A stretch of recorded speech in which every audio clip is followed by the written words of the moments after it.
Uma quarta-feira com cara de final de semana. Temos vários times grandes da Premier League entrando em campo na FA Cup pela quinta rodada. Tem o Chelsea, tem o United, tem o Liverpool, que acabou de ser campeão da Copa da Liga Inglesa. Na Itália temos grandes confrontos. O Sassuolo em má fase pega o Napoli. A Inter de Milão enfrenta a Atalanta, que acabou de complicar a vida do Milan. Na Escócia os dois grandes entram em campo. O Celtic joga em casa, o Rangers joga fora de casa. E à noite o Botafogo faz o jogo da volta na pré-Libertadores contra o Aurora. Meu nome é Theo Borges, eu espero conseguir te ajudar a fazer o melhor planejamento possível para essa quarta-feira, dia 28 de fevereiro.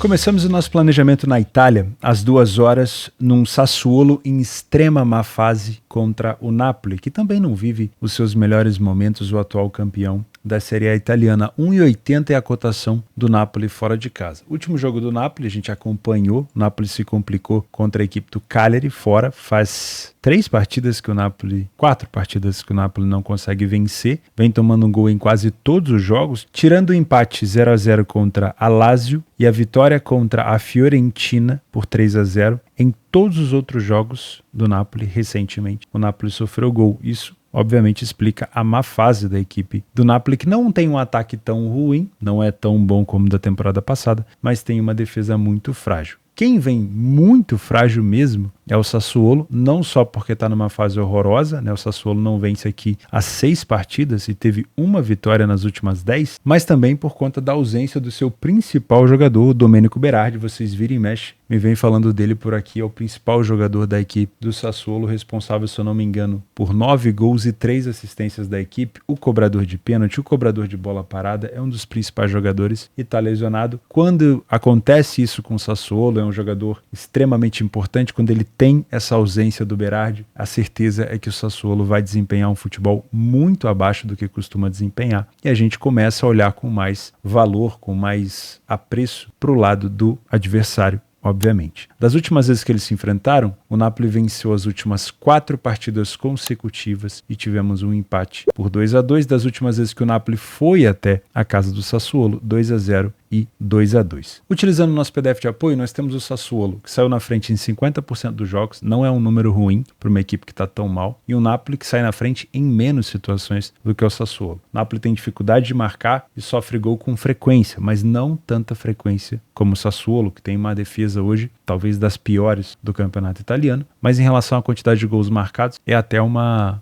paridade. A notícia boa para o Napoli é que, muito provavelmente, o Victor Osimhen deve ser titular de novo, né? Depois desse retorno dele da Copa das Nações Africanas, onde ele ficou com o vice-campeonato. O primeiro tempo do Sassuolo é ligeiramente melhor do que o do Napoli em alguns critérios, mas o Sassuolo continua tomando muito mais gols, então a gente não pode cravar aqui superioridade, a gente pode falar que é um primeiro tempo parelho, e o segundo tempo continua também nessa mesma pegada. Apesar do Napoli ter mais vitórias e menos derrotas, o time do Sassuolo não é ruim ofensivamente e tem os mesmos problemas do Napoli na parte defensiva. Bola aérea do Sassuolo é um perigo, o Sassuolo tem marcado de cabeça, porém o batedor principal dessas bolas aéreas não está por ali. Será que vai fazer diferença? O time do Napoli tem sofrido bastante gol de cabeça e é bom tomar um pouco de cuidado. Nos momentos dos gols temos um Sassuolo sofrendo nas extremidades, início e final de jogo. É bom a gente tomar cuidado com isso, se você estiver trabalhando match odds. E o time do Napoli acelera mais no segundo tempo, mas é também ali que ele toma a maioria dos seus gols, principalmente aqui no início da segunda etapa. O Napoli não tem nenhum desfalque assim tão forte. Esse Cyril Ngonge, ele veio do Verona, é um bom jogador, tem 7 gols, se eu não me engano, na Série A, mas ele já sofreu um problema muscular. Teve um gol marcado pelo Napoli, se eu não me engano, que foi num empate que o Napoli teve recentemente. Deixa eu ver qual foi o último 1-1 em casa, que foi contra o Genoa. Acho que foi esse aqui que o Cyril marcou. Mas enfim, não é nesse momento até, não é uma ausência assim tão importante. Se você é um trader por aqui, a gente pode levar em consideração as expectativas da falta do Berardi, talvez de um momento de maior cobrança no Napoli. A gente pode ter isso em mente para tentar buscar alguma coisa contra o Sassuolo, mas eu não gosto de criar um viés muito alto ao ponto de me fazer só pensar em trabalhar contra o Sassuolo. Isso é perigoso. Eu posso ter, por exemplo, um Sassuolo demonstrando um futebol diferente nessa quarta-feira e eu já vou estar enviesado, eu posso cometer uma besteira, um equívoco, né? Então venha com o nível de expectativa mais moderado, é o que eu pretendo fazer. Se pintar a oportunidade, quero estar a favor do Napoli, afinal de contas, tecnicamente falando, sem o Berardi, hoje o Napoli é uma equipe que tende a se destacar contra o Sassuolo. Porém, o Sassuolo está em má fase, mas não é um time ruim ofensivamente, pelo contrário. O Sassuolo consegue marcar tem quase as mesmas médias ofensivas do que o atual campeão da temporada. Então, sinceramente, estar contra o Sassuolo ou a favor do Napoli, sem ter uma clara superioridade do Napoli em campo, é um risco muito alto para uma posição. Então é bom a gente tomar cuidado. O Napoli vem sofrendo gol de todo mundo. Sofreu em 8 das últimas 10 partidas que disputou. Se você é um Panther por aqui, no frigir dos ovos, principalmente por conta da ausência do Berardi, hoje o Napoli é favorito. Concordo com essa cotação. Se você acredita que essa precificação ela tá de valor, você pode ter alguma coisa a favor do Napoli aqui. Eu, sinceramente, pelo risco do Sassuolo marcar um gol, eu acredito que essa cotação do Napoli poderia estar um pouquinho mais alta, daria para esperar essa cotação valorizar um pouco mais, mas eu gosto de pensar mais no mercado de gols. Eu tenho o Napoli pressionado, que marca gol em quase todos os jogos, mas que sofre gol em quase todas as partidas. Eu tenho o Sassuolo extremamente pressionado, que se estiver atrás do placar tende a se expor. E provavelmente a gente vai ter Vitor Kvaratskhelia e Osimhen como titulares, tá? Então, acredito num jogo aqui com uma tendência de pelo menos 2 gols. Não gosto dessa cotação pré-live, esperaria essa cotação um pouco mais alta, ou num 0-0 para pegar no segundo tempo, ou num 1-0 para pegar no final do jogo. Afinal de contas, temos equipes acelerando aqui nos últimos minutos. Tá? Dá para pensar nesse ambas marcam sim? Dá, com uma cotação um pouco mais alta. Não é ruim. A gente não tem o ambas marcam com muita frequência no confronto entre eles, mas é aquela coisa, o Sassuolo marca em quase todos os jogos em casa, falou em marcar em apenas 25% dos jogos, e o Napoli tem um ataque hoje bastante efetivo. Então, acho que pensar no ambas marcam também não é ruim. Eu gosto mais desse over 1,5. Cenário para pensar num 2,5 seria o Napoli na frente. O Sassuolo na frente, pela fase que ele vive, talvez ele possa escolher se resguardar um pouco. O Napoli na frente, a gente sabe que a defesa do Napoli não se defende bem. Se o Napoli recuar para poder contra-atacar, pode acabar chamando o adversário para cima. E aí o Napoli na frente, o 2,5 pode ser, sim, interessante. 4h30 da tarde, o Chelsea enfrenta o Leeds, um dos destaques, grandes destaques da Championship. Provavelmente vai subir junto com o Leicester, a não ser que alguma catástrofe aconteça. O Leeds é um dos melhores times da segunda divisão, sem dúvida. Não perde há 12 partidas, 12, e vem de 6 vitórias seguidas. E vai enfrentar um Chelsea extremamente desfalcado, né? A gente viu o Chelsea muito agressivo contra o Liverpool, mas não dá para esquecer que o Chelsea está muito desfalcado. Quer ver? Vamos dar uma olhada aqui na lista de desfalques da equipe do Chelsea. Olha só, isso aqui são desfalques muito antigos, né? A maioria deles. Mas o que me chamou a atenção foi que, de novo, o Christopher Nkunku, que veio do Leipzig, entrou aqui na lista de desfalques, de machucados. Não tenho certeza se de fato isso é real. Essa informação foi atualizada dia 26 de fevereiro, logo depois ali do título do Liverpool, mas, sinceramente, se isso se confirmar, é mais uma baixa para a equipe do Chelsea. Imagino que o Chelsea vai continuar sendo agressivo sem o Nkunku, porque até o momento o Nkunku não conseguiu demonstrar aquele futebol do Leipzig, mas ainda assim é um desfalque importante. Pro lado do Leeds não tem praticamente tantos desfalques recentes, tem um jogador aqui há 88 partidas desfalcando a equipe, teve uma fratura femoral, deve ter sido extremamente grave, mas de resto nada de muito relevante aqui pro lado do Leeds. Então a gente viu um Chelsea perdendo o título para a equipe do Liverpool, mas sinceramente, pelo que produziu ofensivamente o Chelsea, o Liverpool estava bastante desfalcado também, cheio de garotos, mas eu acredito que o Chelsea merecia ter marcado pelo menos um gol. O Kelleher foi um dos grandes destaques no gol do Liverpool, mas parecia ali que no finalzinho, o segundo tempo, principalmente o segundo tempo da prorrogação, o Chelsea parecia que queria levar o jogo para os pênaltis, e aí o Liverpool acabou encontrando o gol com o Van Dijk voltando a marcar de cabeça. Tinha um tempinho que não marcava, depois voltou a marcar na Premier League e agora volta a marcar novamente na Copa da Liga Inglesa, dando o primeiro título, quem sabe, aí dessa despedida do Klopp, no total de 4 que o Liverpool vai disputar. Veja um Chelsea, então, muito agressivo, mas vai enfrentar uma equipe hoje que se destaca justamente pela parte ofensiva. Utilizando o PDF de apoio e levando, obviamente, em consideração que são níveis de enfrentamentos diferentes, a gente tem hoje o Leeds com bastante vitória fora, o número de iniciativa saindo na frente do placar alto, não tão distante assim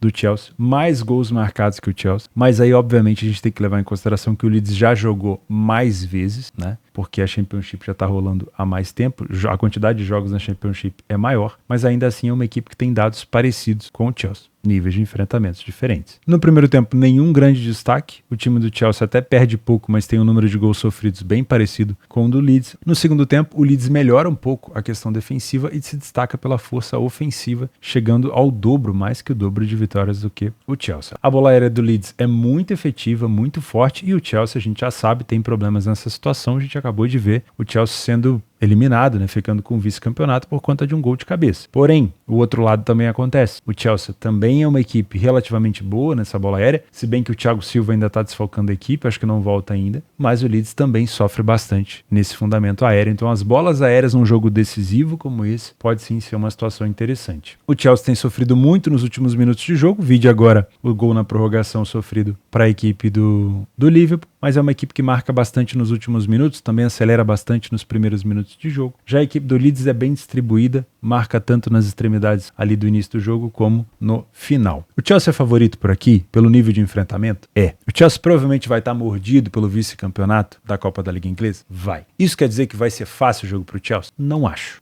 O Leeds não é os outros adversários que o Chelsea pegou nessa fase. Deixa eu dar uma olhada, quem for, só pra gente relembrar. Ó, o Chelsea antes pegou Aston Villa, tudo bem, Aston Villa aqui é topo de linha, hoje faz um campeonato da Premier League muito bom, mas Middlesbrough, que é um time hoje pior do que o Leeds, pegou o Preston City, pegou o Preston, que também é um time hoje pior do que a equipe do Leeds. Então, em relação a nível de enfrentamento, por mais que hoje os níveis de enfrentamentos do Chelsea sejam de Premier League, o Leeds está ali, ó, pronto para subir. Então ele não está muito abaixo. Quer ver? Hoje o Leeds joga mais do que a equipe do Burnley, talvez pau a pau ali com o Luton Town, quem sabe até com o Everton, até para pensar em times maiores ali em relação ao que está fazendo na Premier League, comparando obviamente o Leeds na Championship. Então eu não vejo um confronto tão fácil para o Chelsea. Agora, que a cobrança no Chelsea deve ser maior, acredito que sim. Eu não venho para esse jogo para trabalhar a favor do Chelsea. Me surpreenderia muito se eu tivesse uma tranquilidade aqui como um trader para trabalhar a favor do Chelsea num back favorito ou num lay ao Leeds. Porque essa cotação de 6,50 do Leeds, ela tem um risco muito elevado. Para uma equipe que marca tanto, que se destaca tanto na Championship pela quantidade de gols marcados, você tá contra o Leeds numa cotação próximo de 7 é um risco bem alto. Porque para uma cotação de 7 corrigir, para exercer uma pressão ali, um peso do dinheiro para forçar essa cotação a subir, o Chelsea tem que estar jogando muita bola. E eu não vejo o Chelsea jogando muita bola sem oferecer tanto espaço para o Leeds. Então o risco aqui, ele vai ser iminente. Né? Se você é um punter por aqui, eu gosto muito de pensar no mercado de gols também. Só que qual que é o problema? Como é um jogo mata-mata, diferente do jogo da Série A, do Napoli, Sassuolo e Napoli, aqui, enquanto o placar não for aberto, as duas equipes tendem a não se arriscar tanto, né? Como aconteceu, por exemplo, no jogo do Chelsea com o Liverpool. Apesar do jogo aberto em alguns sentidos, o gol não saiu e com o gol não saindo, o jogo foi se arrastando em alguns momentos. Então eu só me posicionaria aqui no mercado de gols se eu tivesse o placar aberto. Historicamente, confronto entre as duas equipes, o over 2,5 aconteceu nas últimas 5 das 7 partidas entre eles. Né? 3-0, 3-0, 3-2, isso recentemente. Né? Mas, de preferência para trabalhar a favor de gols, além do placar aberto, que ele seja aberto bem cedo. Porque num jogo de Copa, se o Leeds faz um gol aos 75 minutos, lá no segundo tempo já, é muito mais provável que o Leeds recue e se feche do que ele parta para cima em contra-ataque. Se o Leeds faz um gol mais cedo, ele pode estudar mais um jogo de contra-ataque ao longo da partida. Então, eu prefiro pensar no mercado de gols pós primeiro gol, de preferência se esse primeiro gol for no primeiro tempo. E não duvido desse 2,5, viu? Não tá com uma cotação assim tão boa ainda, tende a ficar, mas não duvido desse 2,5. Com a defesa do Chelsea desfalcada, com um Chelsea que tende a vir para cima, mas que deve dar espaço, esse ambas marcam também não me parece uma opção tão ruim. O Chelsea é favorito, concordo,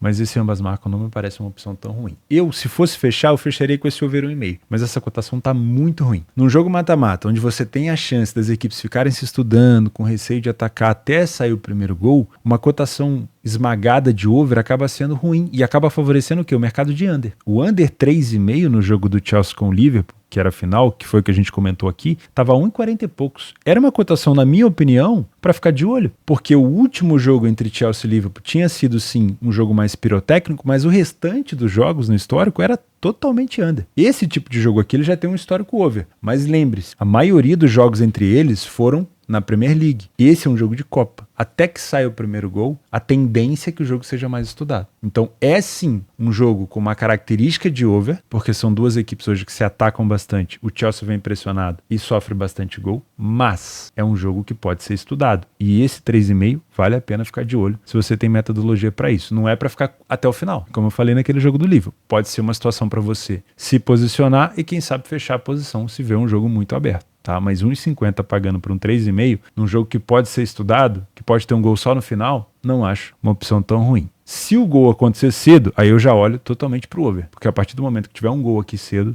aí eu acho que esse jogo tende a abrir. Como é favorito o Chelsea e está vivendo uma fase de muitos desfalques e enfrenta um time hoje que exige respeito, sinceramente, me parece um favorito que pode se complicar sim. 16h45 entre um jogo de FA Cup e outro, temos Inter de Milão e Atalanta. E olha, vou ser sincero, é um grande jogo. A Atalanta hoje faz uma temporada muito forte, muito diferente das duas últimas temporadas que fez e está relembrando aqueles recentes tempos de uma Atalanta presente na Champions. Inclusive, acredito que a Atalanta é fortíssima candidata a ficar com essa quarta vaga na Liga dos Campeões. Vamos ver até quando o Bolonha consegue sustentar esse topo, né, na tabela. O Bolonha tem jogado muito bem. A Inter tem dois grandíssimos desfalques, dois problemas, e a gente vai ter que analisar porque a Atalanta vem completa. A Atalanta vem de um jogo onde complicou a vida do Milan no San Siro, 1-1. Além disso, a Atalanta não perde, olha, faz muito tempo. A Atalanta não perde há 11 jogos. A Inter não perde há 12. Olha que jogaço. E a Inter vem de 10 vitórias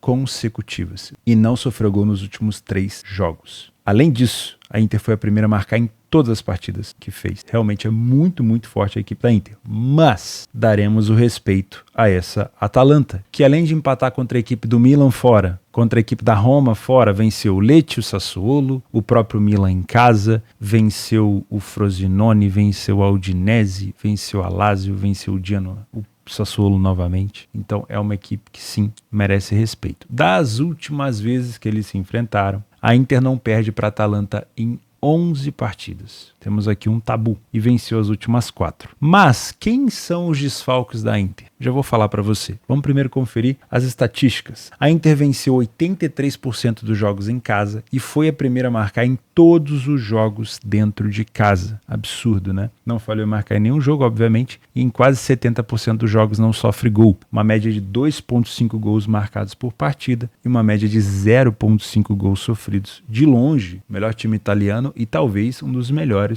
em relação a esses números hoje no cenário europeu. A Atalanta sai na frente em torno de 50%, é um número alto, mas quando comparado com o da Inter não dá, né, para elogiar. Falhou em marcar em apenas 17% dos jogos fora, mas tem sofrido bem mais gols aqui do que a equipe da Inter. No primeiro tempo a Inter é avassaladora, muitas vitórias, nenhuma derrota, 17 gols marcados e apenas um gol sofrido. A Atalanta tem um problema, é um time forte, que marca bastante gol, mas é um time que sofre bastante, sofre muito, e aí acaba defasando, né? Então a superioridade é claramente da Inter. No segundo tempo a Inter passa até a tomar alguns gols, a Atalanta melhora um pouquinho nessa questão defensiva, mas ainda assim me parece um primeiro tempo mais agressivo da Inter, só que a Atalanta aproxima mais. O número de gols marcados é próximo, o número de vitórias é próximo, o número de derrotas é igual, então é um segundo tempo mais tendendo para o parelho. As duas equipes são bem fortes na bola aérea, principalmente a Atalanta, que tem utilizado bastante dos gols de cabeça, mas nenhuma delas tomam tanto gol assim de bola aérea. Um destaque das duas equipes são as finalizações de fora da área. A Atalanta tem finalizado muito bem nesse tipo de situação. Nos momentos dos gols, a Inter sofre mais no segundo tempo, a gente já viu isso, mas é um time que acelera nos últimos minutos, e a Atalanta na extremidade tem sofrido nos primeiros minutos de jogo e nos últimos minutos, e também acelera depois do minuto 80. Quem são os desfalques da Inter de Milão? Bom, vamos lá. A Inter de Milão sofre com alguns desfalques já há algum tempo, mas principalmente, hoje, talvez o principal destaque ofensivo ao lado do Lautaro, Marcos Thuram. E os números do Thuram são 10 gols marcados e 10 assistências em 24 jogos da Série A. É muito forte o Thuram. Já jogava muita bola no Borussia Mönchengladbach, gostava demais dele lá e veio para a Inter e está jogando demais. Outro desfalcado, possível lesão, tá aqui com dores no adutor, é o Hakan Çalhanoğlu. Nesse momento, Çalhanoğlu não tem, vamos dizer assim, data de retorno, pode ser só uma dor, pode ser que entre em campo, mas pelo que eu tô vendo aqui da formação, o Çalhanoğlu tá ali como possível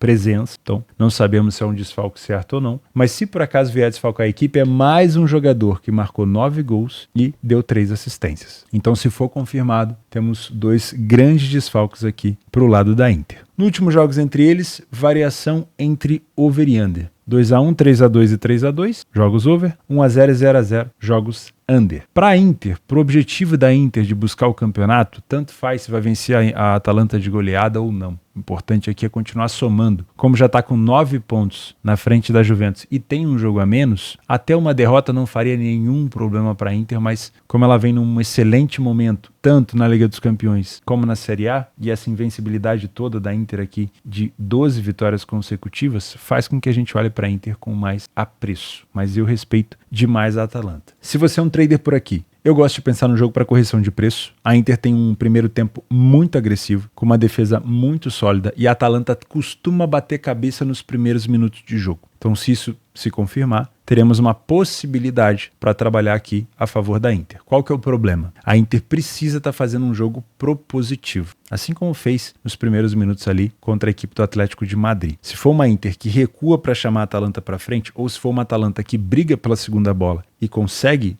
duelar ali essa posse com a Inter, vai ficar um jogo mais perigoso. Se você é um punter, eu vejo um valor pro lado da Inter sem olhar a cotação, mas olhando para a cotação e respeitando a Atalanta, eu acho que a gente pode pegar uma cotação da Inter mais elevada. Isso porque mesmo a Atalanta sofrendo bastante gol no primeiro tempo, a Inter pode ter dificuldade de furar a defesa da Atalanta se ela vier para fazer um jogo mais compactado. Lembrando, tomou o primeiro gol do Milan e foi buscar depois um empate, tá? Quando você for fazer a sua precificação, leve em consideração se o Hakan Çalhanoğlu vai estar jogando, que é um jogador hoje muito importante em assistência e em gol, e já coloca, obviamente, essa questão do Thuram não presente, porque é um jogador também muito forte. 10 gols e 10 assistências é muita coisa para 24 jogos. Para mim, o momento da Inter é melhor, mesmo a Atalanta jogando muito bem, e se eu conseguir uma cotação maior, seria interessante sim pensar em algo a favor da Inter de Milão. Se a Atalanta estiver na frente do placar, talvez uma dupla chance para a Inter pode ser interessante. Em relação ao mercado de gols, por mais que a gente tenha variação entre over e under, com esses desfalques, a gente pode ter um jogo mais truncado por aqui, tá? Eu não duvido. Sem o Thuram, possivelmente sem o Çalhanoğlu, não sei se ele vai jogar. O mercado está dando um 3,5 a 1,40, pode ser uma opção para quem trabalha under. Eu não trabalho over. Se eu fosse trabalhar mercado de gols, eu trabalharia com uma estimativa de no máximo 2 gols por aqui. Isso não quer dizer que não possa ter 20 gols, tá? É porque olhando o último jogo agora do Milan com a Atalanta, eu vi uma Atalanta mais preocupada ali em não dar tanto espaço. Obviamente pensando que a maioria dos adversários de Liga dos Campeões, ou que buscam a Liga dos Campeões, tendem a perder ponto para a Inter. Se eu somar ponto contra a Inter, eu tô bem nessa briga, nessa corrida em busca da classificação. E não tá errado a Atalanta em pensar assim. Às 17 horas, o Liverpool entra em campo logo depois de ter conquistado o título da Copa da Liga Inglesa para essa quinta rodada da FA Cup contra o Southampton. Equipe que vai muito bem na Championship,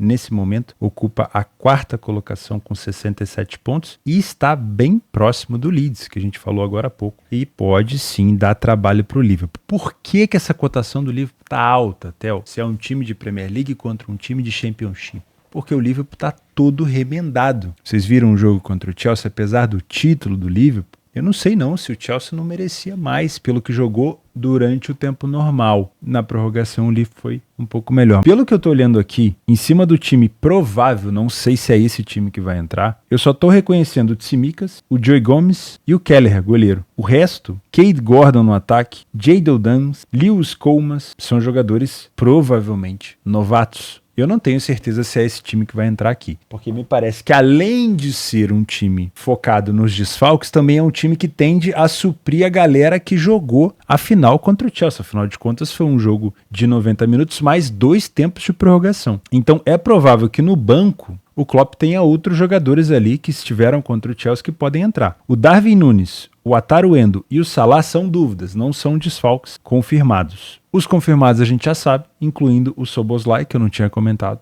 mas é um excelente jogador também que está desfalcando a equipe do Liverpool. Então, essa cotação do Liverpool é uma incógnita. Em cima do que está previsto aqui no SofaScore, por exemplo, eu acho que essa cotação do Liverpool está até baixa demais. Agora, se um desses três, Darwin, Salah ou o Endo, puderem jogar, já melhora. Só que, se o Liverpool manter a maioria dos titulares que jogaram contra o Chelsea no banco, essa cotação do Liverpool tá baixa demais. Então é bom a gente tomar muito cuidado por aqui. Eu vou até tomar cuidado para olhar a estatística, porque não é o Liverpool que a gente está acostumado que vai entrar em campo. É muito difícil. Então eu prefiro nem olhar para a estatística. Eu vou passar aqui para vocês olharem, eu sei que vocês gostam, mas eu tomaria bastante cuidado. O Liverpool não costuma fazer um primeiro tempo tão ruim, mas o Southampton tem um bom primeiro tempo também. O segundo tempo do Liverpool é excepcional. Geralmente, quando o Liverpool está atrás do placar, ele acelera muito para buscar a virada. Só que lembrando, a quantidade de desfalques do Liverpool é muito grande. A bola aérea do Liverpool voltou a funcionar, mas eu não sei se Van Dijk vai estar em campo, se vai entrar só no segundo tempo. E uma coisa que o Liverpool faz muito bem é finalizar de fora da área. E o Southampton tem sofrido muitos gols nesse fundamento. Tá? Nos momentos dos gols, a gente tem a aceleração do Southampton no final do primeiro tempo e no final do segundo. E o Liverpool sofrendo alguns gols no início do jogo, mas cuidado, e acelerando no final. Mas lembrando, que Liverpool que vai entrar em campo? A gente só vai saber uma hora antes do jogo. E provavelmente essa cotação aí, dependendo da escalação, ela vai estar bem mais alta. Lembrando,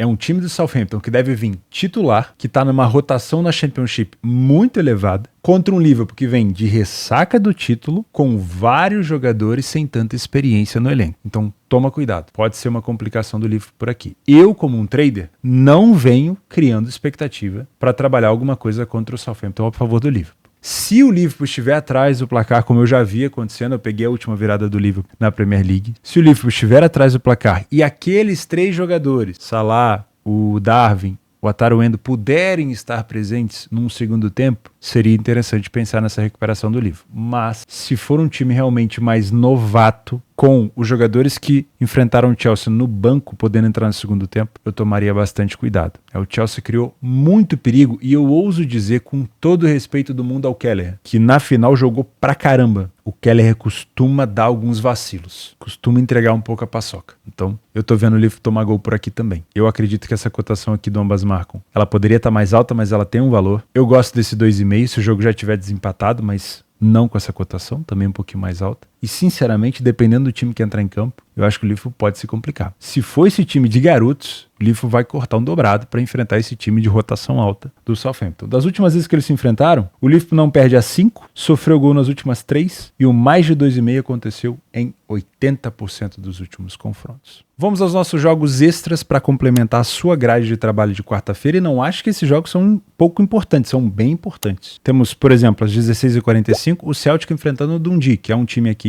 da parte de cima da tabela, mas em relação à briga pelo título, o Celtic não pode vacilar, não pode. Se quiser continuar brigando aqui, tem que vencer, porém esse tipo de cotação eu não indico para vocês sabem disso. O Celtic tem vacilado em alguns momentos e no último jogo, por exemplo, teve que virar um jogo para 3-1, estava perdendo. Então, se você encontrar o Celtic aqui em situações de complicação, precisando marcar tarde ou quem sabe precisando virar o jogo, pode ser interessante, tá? Outro jogo que pode ser bom, no mesmo horário, Kilmarnock e Rangers. Os últimos jogos do Kilmarnock, inclusive, várias vitórias, uma derrota. A última derrota do Kilmarnock foi justamente na casa do Rangers por 3-1, mas ele marcou contra o Rangers e o Kilmarnock conseguiu parar o Celtic na casa do Celtic da última vez que foi lá. Então é bom tomar um pouco de cuidado, viu? Essa cotação do Rangers ela já está bem mais alta do que a do Celtic, mas se você comparar, teve no confronto direto vitórias do Kilmarnock recentemente justamente nesse cenário. Então toma cuidado. Além disso, na FA Cup temos Wolverhampton e Brighton. Hoje talvez duas equipes que têm se destacado pela força ofensiva. O Brighton já esteve melhor hoje, nem tanto, mas é um jogo muito bom para correção de preço. Outro jogo para correção de preço é Forest e United. Toma cuidado porque o United também está desfalcado, principalmente do Højlund, o atacante que vinha fazendo gol 6 jogos consecutivos e aí teve uma lesão, não deve jogar. Da última vez que o United foi até a casa do Forest, tomou 2-1, saiu atrás, empatou e tomou um gol depois no final. Então se fosse favorito, poderia se complicar, mas obviamente aqui o mercado já não coloca como favorito. À noite, nós temos talvez o maior destaque do dia, que é o Botafogo enfrentando o Aurora. Obviamente, como é um time que se abraça na altitude, vindo aqui para o Brasil tende a se complicar, mas essa cotação do Botafogo é 1,12. A única coisa que eu vou poder tentar buscar por aqui é se o Botafogo vier a se complicar, demorou muito para marcar o gol, ou sair atrás do placar e tentar buscar uma virada. Porque com essa cotação esmagada aqui, eu prefiro ficar de fora. Além disso, tem Copa do Brasil, o América Mineiro joga com o Maringá, o Palmeiras no Campeonato Paulista pega a Portuguesa, o Internacional na Copa do Brasil pega o Asa, o Sport pega o Trem e o São Paulo no Campeonato Paulista pega a Inter de Limeira. Muito obrigado pela sua companhia, pela sua audiência. Não esquece de deixar o like no vídeo, que eu esqueci lá no início, provavelmente. Vejo você amanhã. Um abraço e falou.